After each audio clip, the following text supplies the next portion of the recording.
Hello, my name is Patrick McEvoy. I'm the winemaker at Forthright Winery here in Napa Valley. You're at the production facility where we make our wines.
Hey guys, this is Sid Patel, CEO of Beverage Trade Network and Sommelier Choice Awards. We are with Patrick here, who won Merlot of the Year from Sommelier Choice Awards 2024.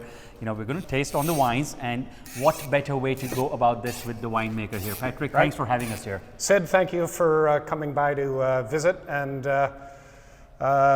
we're very happy with the awards we won at Sommelier Choice Awards. We're going to start, even though the Merlot won Best Merlot of the Year and a gold medal at the awards. Our Pinot Noir from Petaluma Gap also won a gold medal. So we're going to start with sampling a little bit of that. Amazing. And this one is really for the sommeliers out there. I would really encourage you to at least try their wines. If you're looking for some small boutique storytelling, or you have that way to hand sell customers, this is the winery. So try samples, try the pricing. I think it's going to really work for your restaurant. So continue watching. But that's the main purpose of this, where I would really want our sommeliers to try these wines.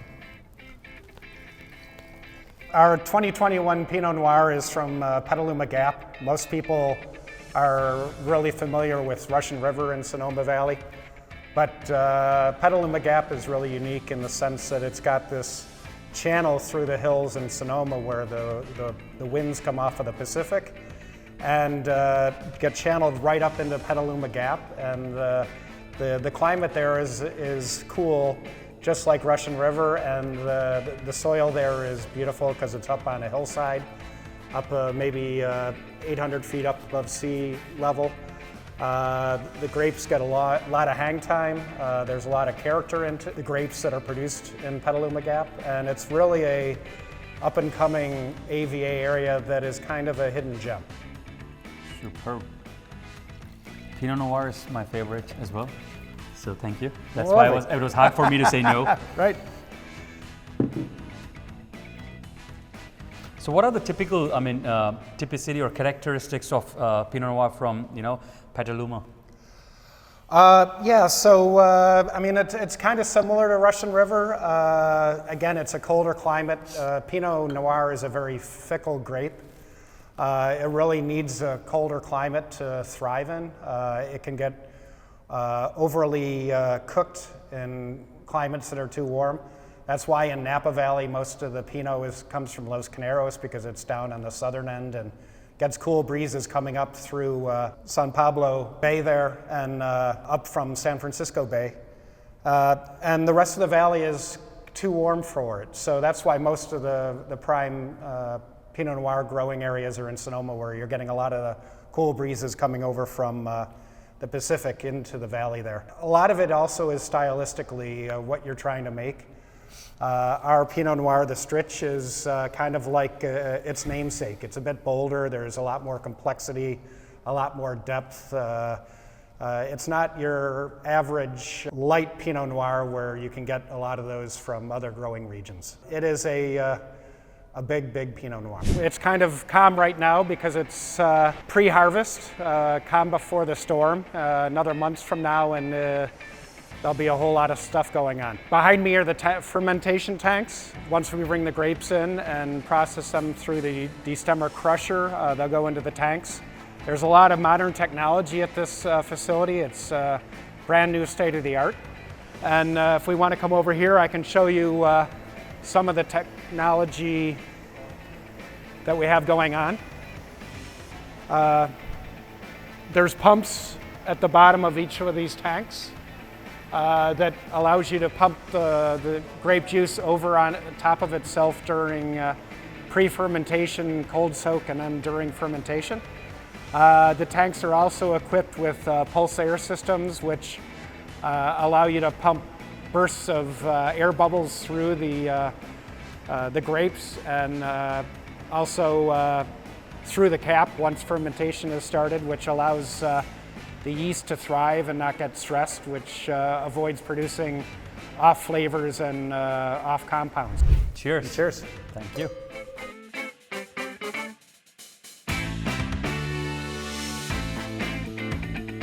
Waiting for me to comment? You know, I was, yes. I would never start my mouth with a winemaker, so I will have you start. The Pinot, as I said, it's a full-bodied Pinot. It's got good acidity. It would pair very well with a lot of different foods. It's a Pinot that you could drink next to a nice pork chop or a nice steak, but it also could pair with some fish dishes as well. Scallops, you could definitely do this. It's got a nice acidity, and it's not so powerful and overbearing that it would take away from the lighter dishes. But it definitely has a complexity that would complement those. I can add one simple thing for sure. Mouth is really long. Mm-hmm. Yeah, it's got Pretty a lot of nice. A nice lingering finish on the palate. It starts off right behind your front teeth, and then it just kind of on the finish migrates back towards the back of your. Mm-hmm. What do you suggest? You know, on sommeliers, like what kind of pairings have you seen successful, or you know, what kind of guest who, you know, which kind of restaurants are a good profile for this? It would pair well with some of your meatier seafoods, swordfish or salmon, scallops. The lighter fish it might be a little bit too overpowering for. It pairs very well with a lot of different cheeses. The one cheese that it may struggle with, which I find interesting, is brie.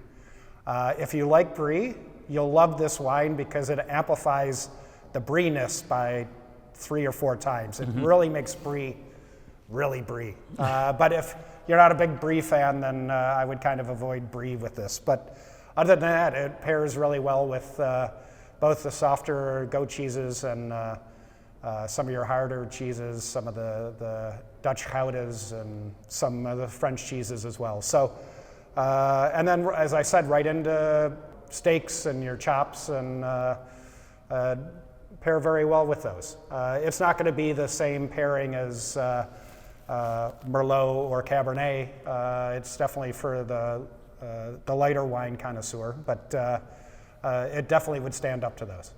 Nice. Behind me here, this Europress, this is what you put the grapes in after they come out of the tank. You drain the free run off of the juice out of the tank and barrel that down. And then you pull the must out of the tank here, which are basically the leftover grape skins and everything, and you throw them into the press here. And you press them through a cycle, and that pulls out the remaining juice that's in the wine. It's kind of like extra virgin olive oil. In the sense that you're squeezing the grape skins and the meat that's inside those skins a little bit, just to pull out the remaining things. The press can be a little bit more tannic because the tannins are in the seeds and the skins of the grapes. So you generally keep those aside, the press fraction from the free run fraction, and then as you get closer to bottling, you'll do benchtop trials to see how much of one you want to blend in with the other to get your overall wine ready for bottling. A press cycle here takes about 2 hours to run, and it'll press to a certain number of bar, which is the equivalent of PSI. and generally you press up to 1.4, maybe 1.7 bar. Anything more than that is extracting off flavors from the skins and the seeds. So that whole process, it's about 6 or 7 different pressings in the same rotation, and takes an hour and a half to 2 hours to do that. All right, guys, so super excited to taste Merlot of the Year. You know, this is what a lot of master sommeliers, top directors of US, sommeliers of US really rated this. So we're going to even have a tasting and tasting notes from you, Patrick, here. So let's pour this. So yes, this is our 2019 Merlot. It comes from the Oak Knoll district of Napa Valley. It's 100% Merlot. And we're really proud of this wine, and we're really proud that the Sommelier's Choice Awards and the judges at the competition rated it as they did and awarded us with Best Merlot of the Year. Merlot in America is still struggling from its sideways depression, and it's only in America really where Merlot is overlooked for going straight to Cabernet Sauvignon. And it's really important that the sommeliers help us educate the consumer, the wine drinker, in the restaurants in the US, and show them that Merlot is a phenomenal grape. It is in some of the top wines in the world, both in France and Italy. The US produces some phenomenal Merlot as well. It's a beautiful grape. It's the queen to Cabernet, which is the king. They go side by side, and there's no reason why consumers should not be pointed towards a beautiful Merlot that's on the wine list to accompany their food. This is one of the barrel storage rooms. Once the grapes are fermented, barreled down, pressed and also barreled down, the barrels then go into various barrel rooms. They're all different temperatures. This is one of the colder ones. It's about 55, 57 degrees, which is perfect for a temperature for aging wine at. As you can see, there's quite a few barrels in here. The door is open just because there's doing some forklift stuff, but generally the door will be closed, and this is kept at a constant humidity and temperature. There's several other barrel rooms that are similar to this that are at different temperatures. After the wine is done with primary fermentation, a lot of reds, you want it to go through a secondary fermentation, which is malolactic fermentation. Not quite a real fermentation, but it's a process of bacteria eating malolactic acid, converting it into lactic acid. And that process needs to be at a bit warmer temperature, so you'd store the barrels for a little bit in a warmer barrel room, maybe 65 degrees, until that process is over, and it generally takes a couple weeks for that to happen. Then you shift the barrels into the cooler aging barrel room. Just on that international thing, and how important this is for everyone to understand, we got about 1,600 wines entered in the Sommelier's Choice Awards, a lot, 40 countries, and with California or his Merlot winning, I think it's a great chance to sort of advocate the message. So I think that's a pretty good thing to show that the Merlot from here won, compared to the New Zealand or the Australia. Oh yes. Or the whole right bank of Bordeaux is Merlot based. Petrus, one of the most expensive wines in the world, 95-97% Merlot any given year. It's a phenomenal grape. It just needs the support of sommeliers and wine lists to introduce it back to the American public. So this was your main SKU for your winery, or you got lucky, you think, or what's your main focus? What was your personal favorite? Okay, so I'll say yes and no to that. Yeah. I started out making wine in 2006, and the first wine we made was a Merlot. We made 100 cases of it from the same vineyard that this came from. We made that. I lived in Europe for 20 years. I drank a lot of wine over there from a lot of different countries. Love Merlot, never had a problem with it. And when I got a chance to get involved in winemaking in Napa, was very happy to make Merlot. Sid, as you said, it's a very wonderful grape to introduce people to wine because the tannins are much softer in Merlot than they can be in a Cabernet. You can drink this on its own or pair it with food, and it's got a lovely fruit-forward taste on the palate, where Cabernet can be a little bit more astringent and rough on its own. It ages really well. This is a 2019, so it's already 4.5 years old. We just bottled it about a year ago. We have 2013 14s that are drinking really well now as well. So it's a great grape. It's a great introductory wine, but I'll also put this up against any Cabernet on a wine list in a restaurant and say that it will complement your steak or whatever you're having as well as the Cabernet will. The lovely thing with Merlot is it's got a really nice fruit-forward profile.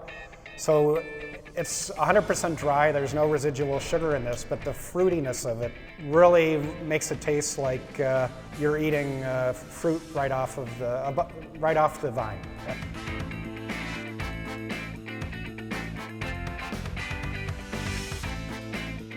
Again, I have to be correct before I say, but I can see some spice as well. Oh yes, it is. It definitely has a little bit of spice to it. Some of that is from the barrel aging. We barrel age much longer than a lot of wineries. We're able to do that because we're small, and it's not about getting this out the door so we can get the next one in.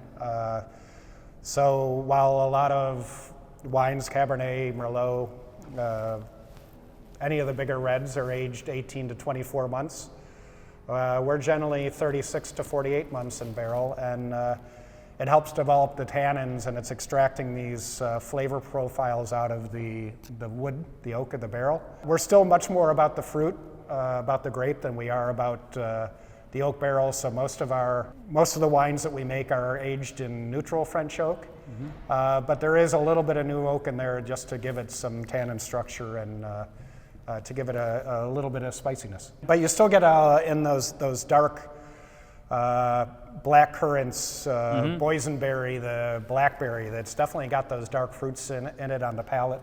Yeah, even the color is very rich.